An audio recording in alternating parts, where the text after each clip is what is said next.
I'm on a quest to find music and art. Supporting local talent is the place I start. Yeah, this is our culture, the place to be. Games, books, arts and crafts and jewelry. This the guardians of the geekery. This the guardians of the geekery. This the guardians of the geekery. This the guardians of the geekery. And now for today's episode of Guardians of the Geekery with your hosts, Matt, Carol, and Joey.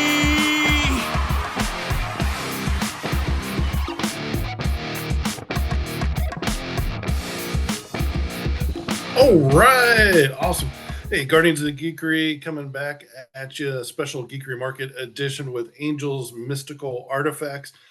Real quick, the Geekery Market, once again, over at the Cabarrus Arena and Events Center. When is that? That's going to be on Saturday, November 9th from 10 a.m. to 4 p.m., over 30,000 square feet.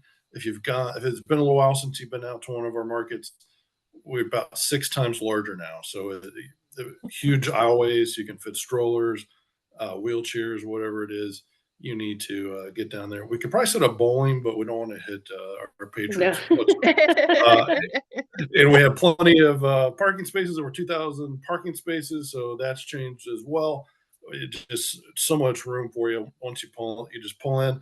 If it's raining, don't worry about that. Come on in. It's all inside. And of course, our charity partner is we're very excited to be partnering with them again is Second Harvest Metrolina food bag. So please bring a non-perishable food item for them. But hey, in Angels Mystical Artifacts, for today only, I'm Mystical Matt. And I'm pleased to introduce you, man. Welcome. Thank you so much. Appreciate you. Thanks for the name change, Matt. Appreciate that. Well, yes, and we got the headwear going for you. So yeah. Although I was trying to find a mystical artifact for my little Easter egg on my shoulder, and all we could find was Cartman dressed as a wizard. But oh my god, I love that though. So you should not pass. You shall not pass till you buy all my stuff. So.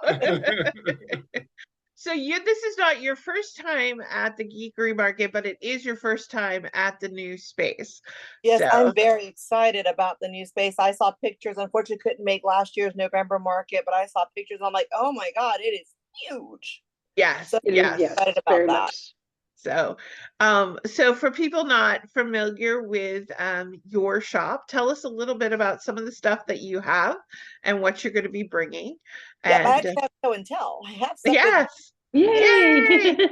Always bring you show and tell. A little bit. Angels Mystical Artifacts has now been around for 3.5 years. I was looking for something to do because I can't sit still.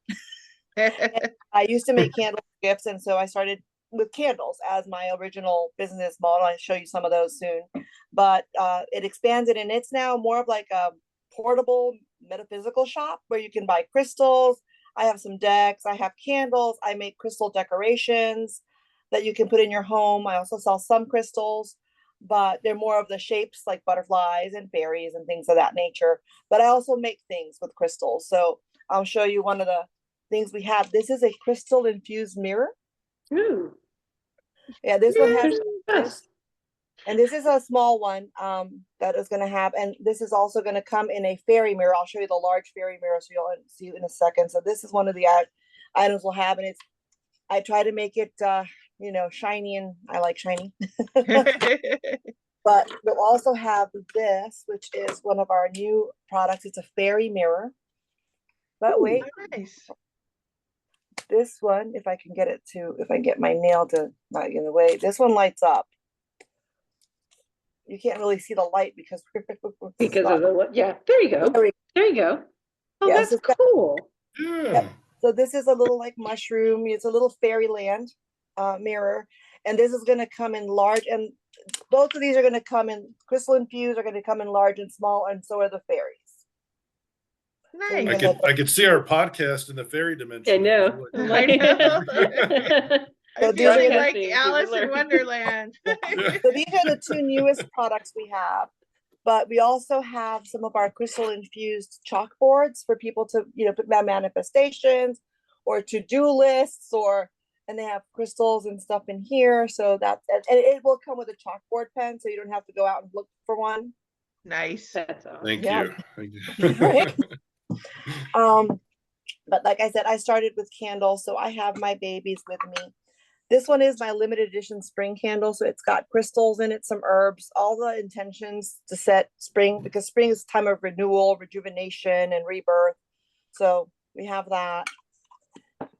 We have my favorite. I love labradorite because of the flash on the labradorite. So this is our new moon candle. It smells like pineapple sage, so it's Ooh. a very lovely scent. I feel everyone should be empowered. So this is my empowerment candle. And if you've ever scented dragon's blood candle and liked them, that's what the scent on this one is. And hold on, I've got two more. I go so far as to dehydrate. If I put an orange in there, I did that in my oven. I dehydrate that. I do as much as I can in-house because I think that makes it more special, right? So I took the time to get oranges, cut them, dehydrate them, and then put them in here. These are 100% organic soy candles. All the herbs are also organic because I don't want to put chemicals in anyone's houses. I don't know what people may or may not be allergic to.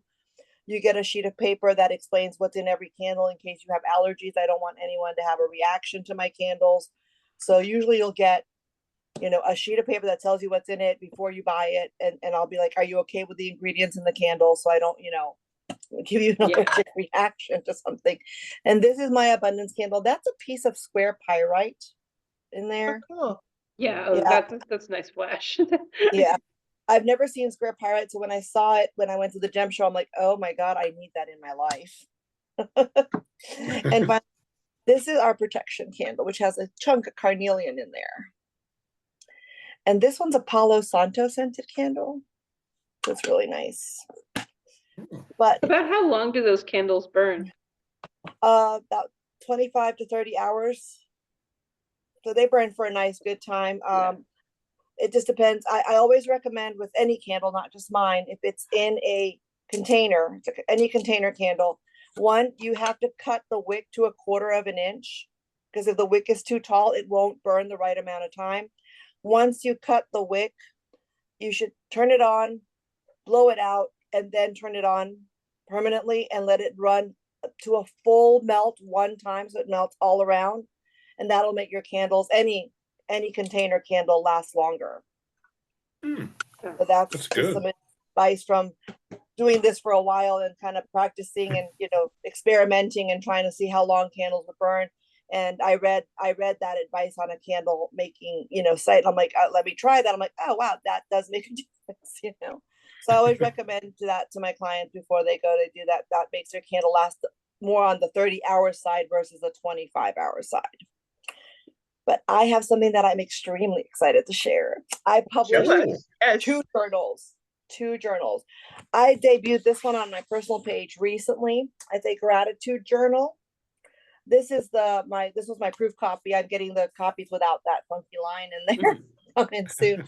But this journal is a 3-month gratitude journal. If anyone follows me on Facebook, on my personal page, Monday through Friday, I put 3 things I'm grateful for from the day before. I've been doing that for a couple of years. And it sets my tone for the day personally. So, it makes me realize that things are good, no matter what's happening.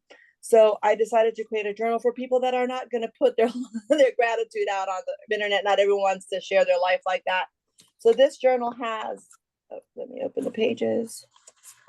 It has a page for, it's 3 months. So it has a page for your monthly growth goals. It's going to ask you questions about your goals and possible obstacles and how you plan to, surpass those obstacles for the month.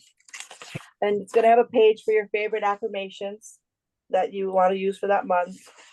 Acts of kindness. I think this is a really important part because it's not just acts of kindness that you do or people do for you. It's acts of kindness you see doing randomly out in the world that gives you back that faith in humanity that's out there. So it's a place that you can track, there is faith in humanity. There are nice people in the world. And it's just kind of a reminder of that. And then you get 30 pages of gratitude. And then you've got what's your gratitude? What will you do to make today great? And, the other question is, what are you proud of yourself for? So it's kind of like a way to realize that not everything is hard, and it's sometimes hard to talk about how well you feel about yourself or how, good things are going for yourself, because we don't want to be braggarts, right? And so this gives you the private place to kind of say that and keep that for yourself.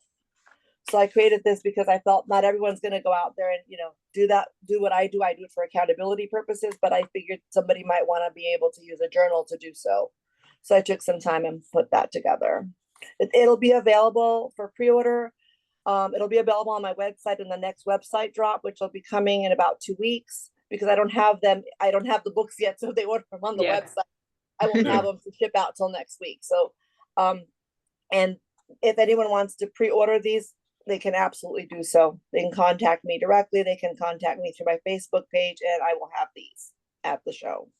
Awesome.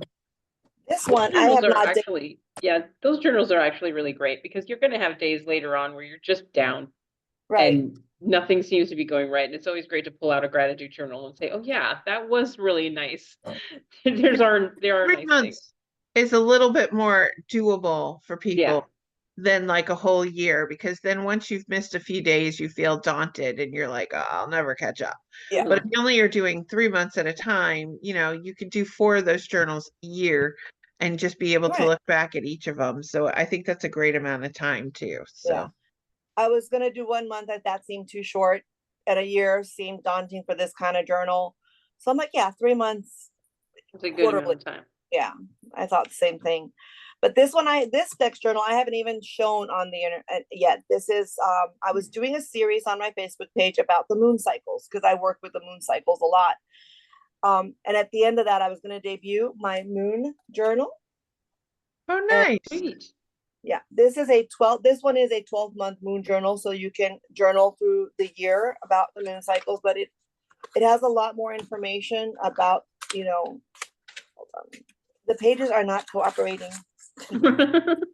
What each They're moon shy. Cycle, yeah. This is at the beginning, like each moon cycle, and kind of a small little blurb on what it does. It has 6 months of tracking the moon cycle here, and then the second 6 months will be here. And this is like a mood tracker throughout the moon cycles of the month, so you can kind of see, if it affects you, doesn't affect you, or how you were feeling on certain days of the month. And then this is manifestation notes for the month, like kind of things you want to accomplish during the different moon cycle. Oh, there we go. Different moon cycles. And then a vision board for the month. And then it goes through every moon cycle. So it has a card spread if anyone wants to do that for the new moon, which is your manifestation month, moon to manifest. It explains what to do. It has a prompt here for your, manifestations, another small prompt here for notes. And then up here, you have all the signs. So, was it the new moon in Aquarius? Was it the new moon in Cancer? Was it the new moon in Sagittarius? And then it goes through all the different moon cycles, like same thing with prompts, questions, the astrological sign. The full moon has a card read again, because I think the full moon and the new moon are the 2 major moons most people work with. Oh, look at the teeny tat. Hi. Yeah, she's being very affectionate right now. Oh, she's beautiful.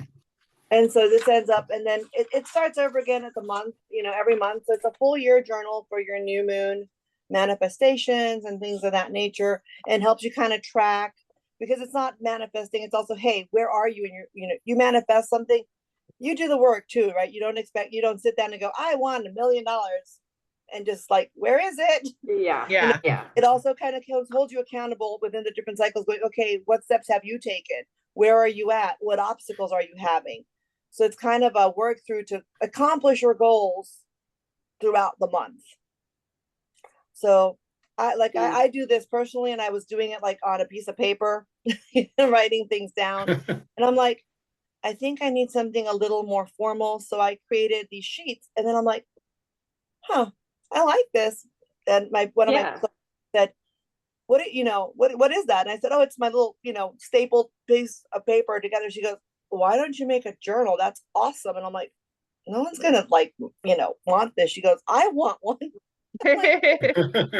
So it was kind of pushed to do so.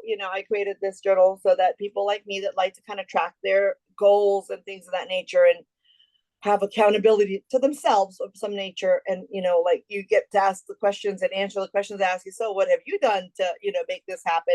And that's where this came about. So these are brand new. I'm debuting this on this podcast. Woo-hoo! That's awesome. Yes, I'm very excited about those. Yeah.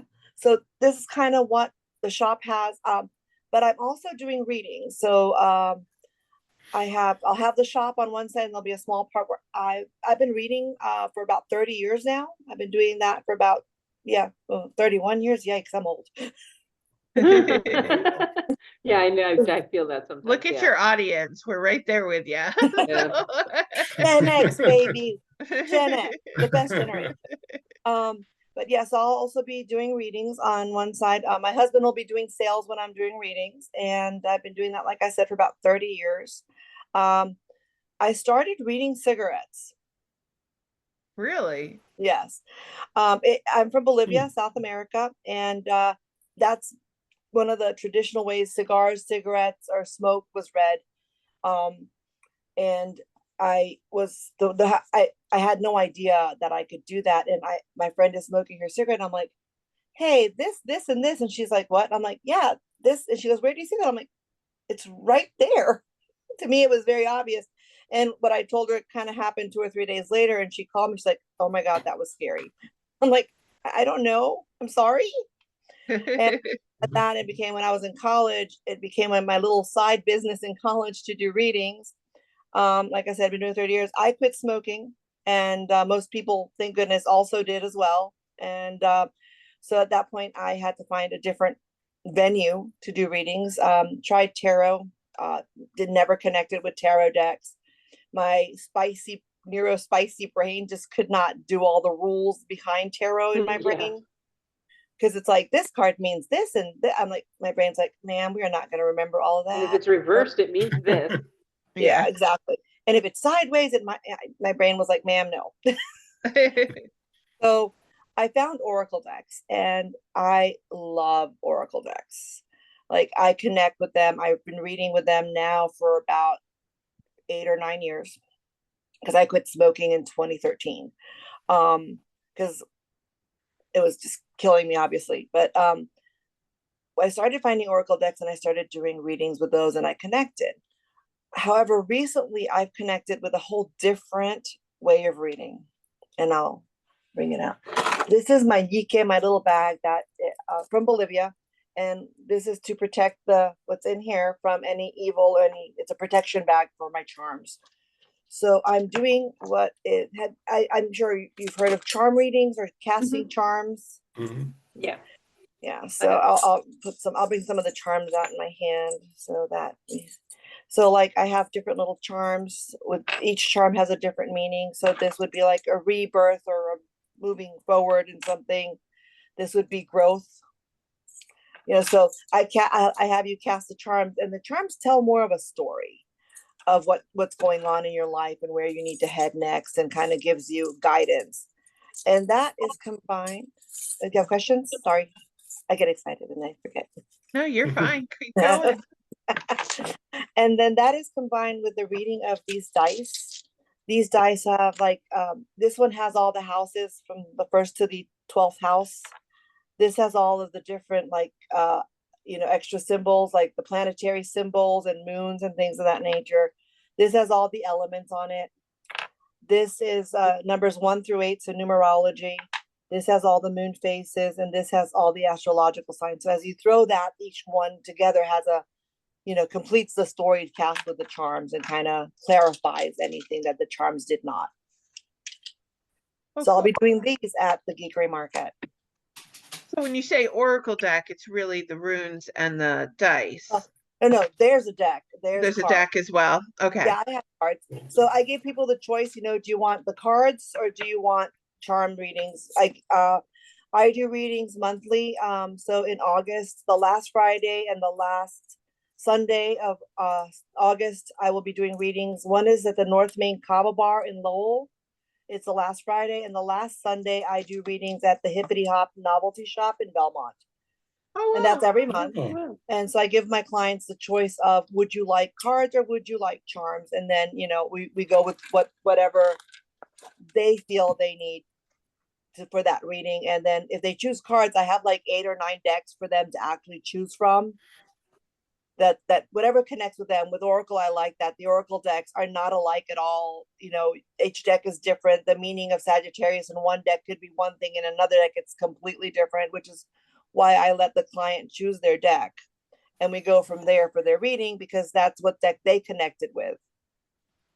Like I said, I have a choice of various decks. Awesome. Yeah. And That you is- go Go ahead, ahead. Carol. No, go ahead. Go ahead. Go ahead, Joy. Yeah, no, so that's fascinating because so our third on the Merry Mayhem, Wanda obviously does the tarot card readings, and I've had a couple readings with her, but I don't think I've ever done the charms and the runes before. Yeah. So Yeah. that's kind Come by the Very booth. yes. well, I will be, but I'll probably be on my scooter going from one event, one check to another check. Yeah. Yeah.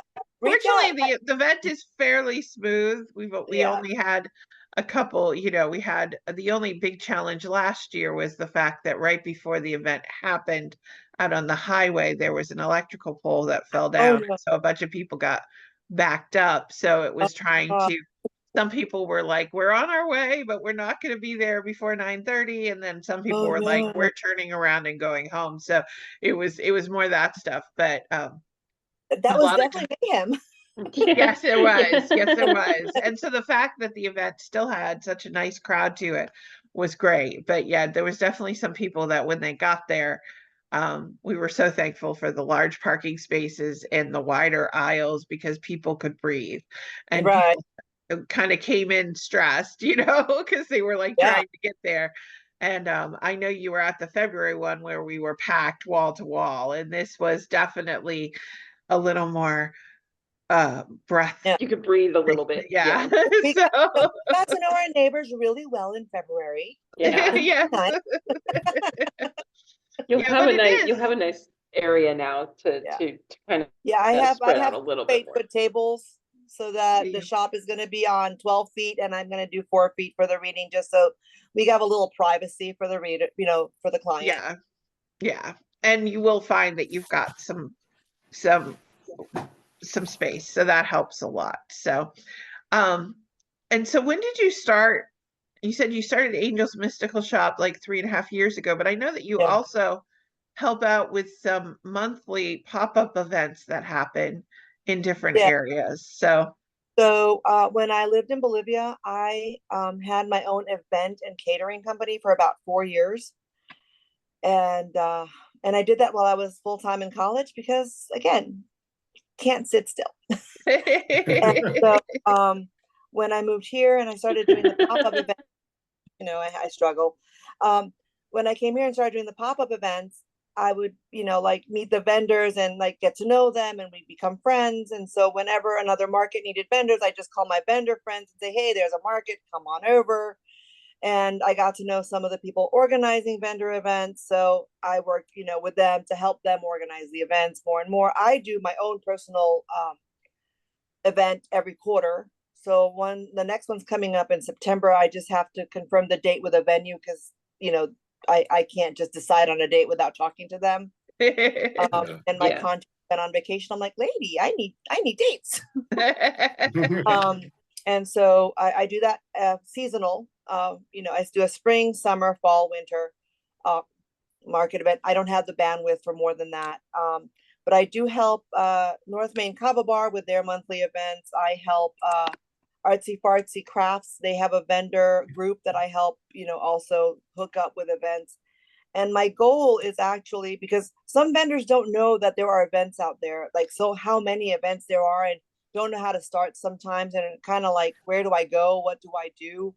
So my goal for the beginning of next year is to have a bunch of vendors, email addresses, and send out a monthly newsletter with all the markets I know are happening in like the next 2 months, and kind of update that as it comes, so people are aware of what's out there, what they can sign up for. It's not going to be like, here, sign up. It's going to be like, here's the market, here's their link for you to sign up.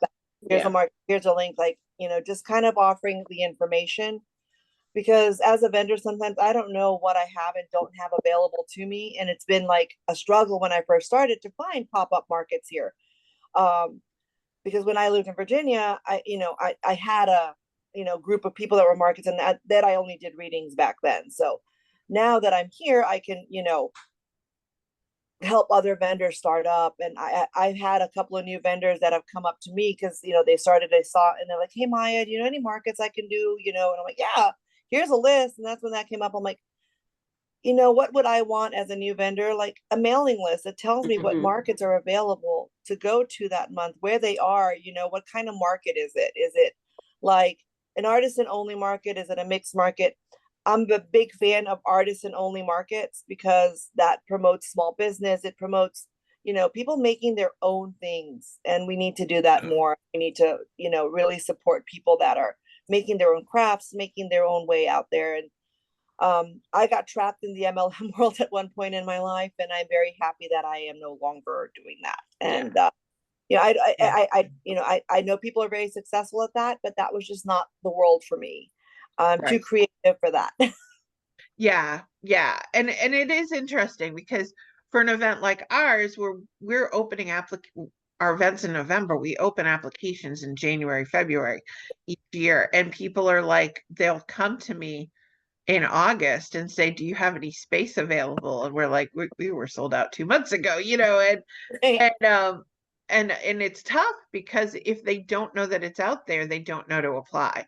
And Facebook is not the mecca that it used to be, where you could go and find all these information sources, and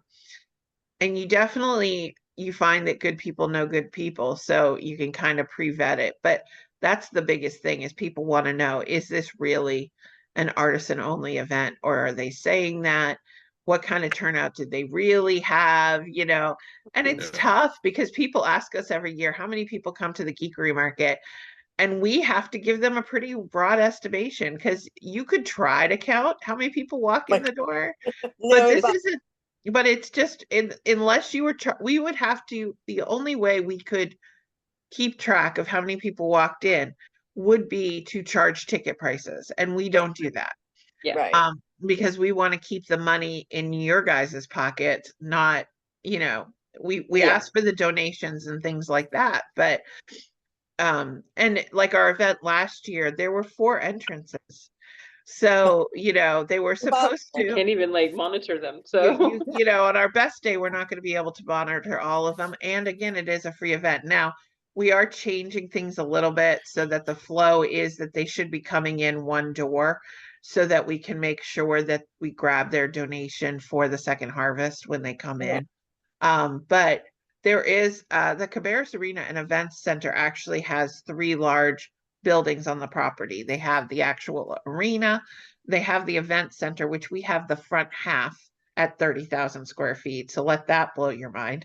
And then there's Gold Hall next to it. And then also they have a fairground where they've had state fairs and stuff like that. So no state fair that weekend, but there is a cheering competition. And if those cheerleaders want to come in and buy stuff from you guys, I want them to buy stuff from you guys.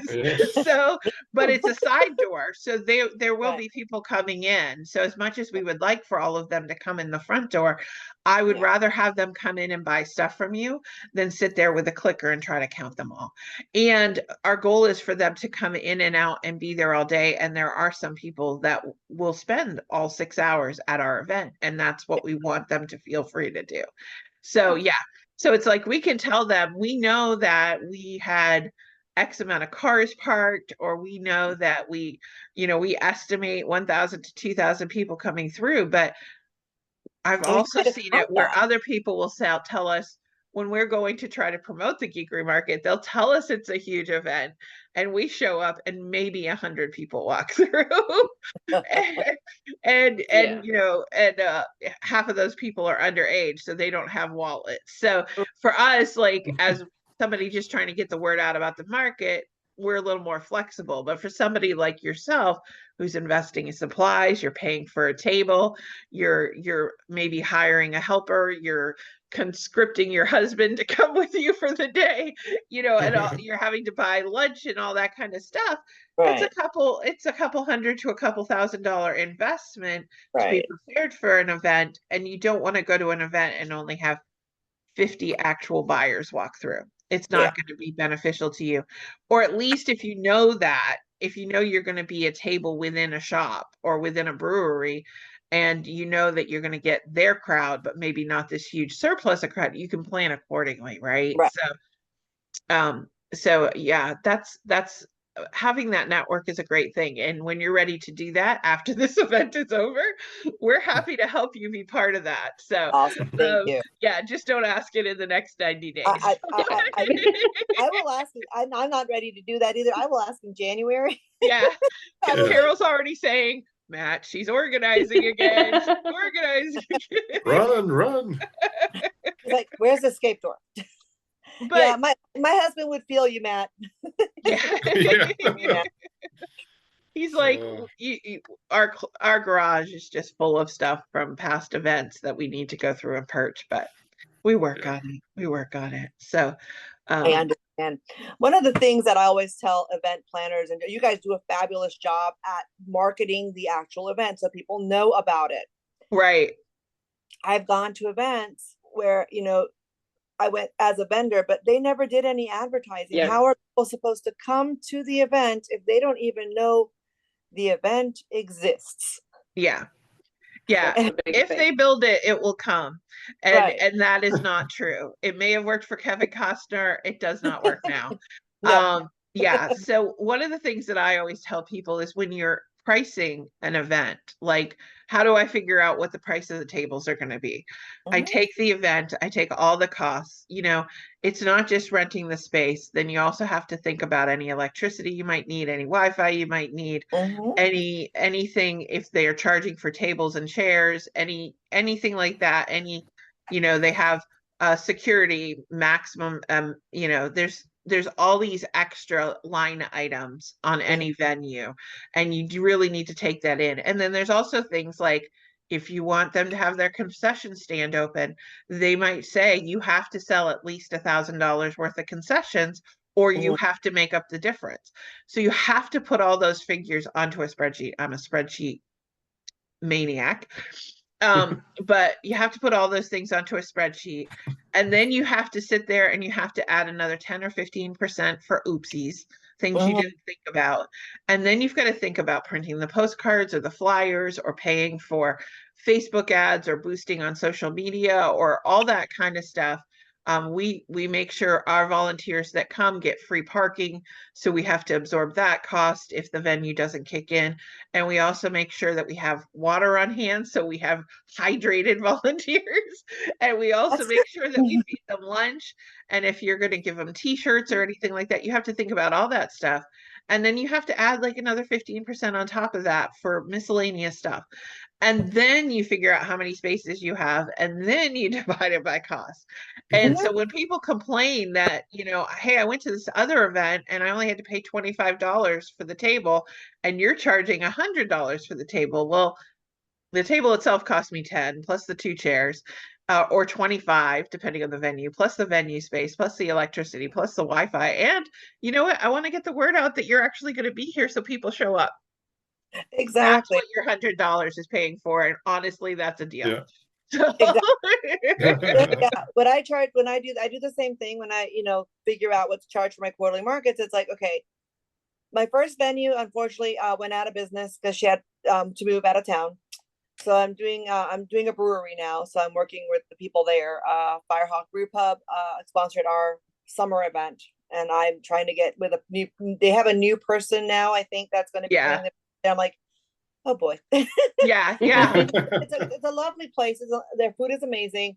And same with you, like I had, little things like propped up at their bar and at their ordering station that says, hey, on this day there's going to be a market here. Here are the vendors that are going to be here, and you do that because you have to support your people, and that's not free. Yeah. I agree. So And so, but this is why we do the podcast. This is why we do the spotlights. We Mhm. try to give you, because some people like to listen or watch things. Some Right. people like to read about them. Somebody wants to look at pictures. Somebody wants to look at TikToks. You've Mhm. got to have somebody who's willing to do all those things. And Yep. as OCD and ADHD as I am, I can't do them all. So then I have to constrict my husband and Carol and Wanda and hope that they all get the word out. And then we have to print postcards. But we're one event a year. You go Mhm. to 20 or 30 events a year. So it has to I- balance out. So we want you to get the word out as well. And we Mhm. love the ones that say, hey, here's the next 4 markets I'm going to be at. But we can't depend that you're going to have the time to do that. If we want our Right. event to be a place for you to be at, we have to do some stuff too. So there's a lot of effort that goes into it. But we could talk about this all day. Yeah, it's true. and we actually have run out of time. So Yeah. that's I share that one of the candles that I'm going to bring there is going to be a specific Geekery Galaxy of the Geekery type candle for you guys. I'm Oh, going to sweet. make a Oh, candle for sweet. y'all, and it's going to be limited edition. It's only going to be there, and only going to have 20 of them unless I get more for pre-order. Sweet. nice. Wow. So make sure you check out Angel's Mystical Artifacts. We will have the link on there. You can also check her out at geekerymarket.com. You can see her article and her podcast links, as well as all of her social media links. So you can get a hold of Maya, tell her what you want. Make sure to pre-order. Remember, Geekery math Indeed. is if you pay for it ahead of time, when you get there, it's really free because you've already paid for it months ago. There you go. Yes, I like that. So, and we will see you there. Thank you so much Thank for you guys being so with us much. today. Okay, Thank bye. you. Bye. Bye, Carol. Bye, Joey. Bye. Bye-bye. That was an episode of Guardians of the Geekery. Thank you for listening. Check us out at guardiansofthegeekery.com and stay tuned for more content.